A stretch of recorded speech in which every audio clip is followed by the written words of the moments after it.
ఒక చెల్లె ఆడ ఆడ కూర్చొని చాలా నినాదాలు ఇస్తుండే, స్లోగన్స్ ఇస్తుండే. ఎందుకు బయటకు వస్తలేరు అని చెప్పేటందుకు చెప్తున్నా నేను. స్లోగన్స్ ఇస్తుంటే అమ్మాయి ఏంటంటే ఇంట్లో మీద డిపెండ్ కాకుండా ఇక్కడికి వచ్చి చిన్న నౌకరీ చేసుకుంటా సివిల్స్ ప్రిపేర్ అవుదామని చెప్పి ప్రిపేర్ అవుతా ఉండే.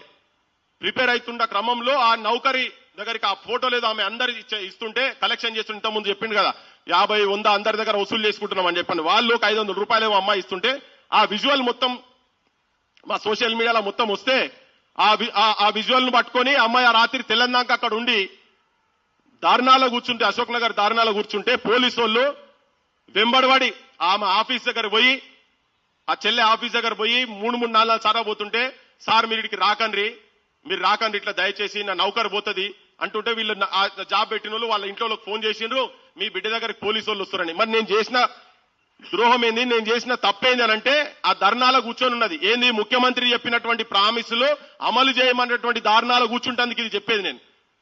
అయ్యింది ఆ అమ్మాయిని ఇంట్లోకి వెళ్ళి బయటికి రానియలేదు. నీ నౌకరొద్దు, నీ చదవద్దు, పాడొద్దు, నీకు పెళ్లి చేస్తామని ఇంట్లో కూర్చోబెట్టిండ్రు. ఒక 15 రోజుల కింద అనుకుంటా, 15-20 రోజుల కింద ఆ పిల్ల ఇప్పుడు నాకు ఢిల్లీ పోయిన చెల్లెతో మాట్లాడుకుంటూ చెప్పిందంట, మీ తల్లిదండ్రులు మిమ్మల్ని ఎంకరేజ్ చేస్తున్నారు, మా ఇంట్లో నన్ను ఇంట్లోకెళ్ళి రాణిస్తలేరు, నీ పరీక్షలు వద్దు, నీ నౌకరొద్దు, అది అని చెప్పని అంటున్నారు, నాకు ఏం చేయాలో అర్థమైతలేదని మానసికంగా ఇబ్బంది పడి మీ అందరికి చెప్తున్నా ఏంటంటే ఆత్మహత్య చేసుకుని చనిపోయింది. ఇది నా దగ్గర ఫోటో ఉన్నది, తన ఫోటో ఉన్నది, బయట సమాజానికి తెలియనీయకుండా క్లోజ్ చేసి పడేసిండు.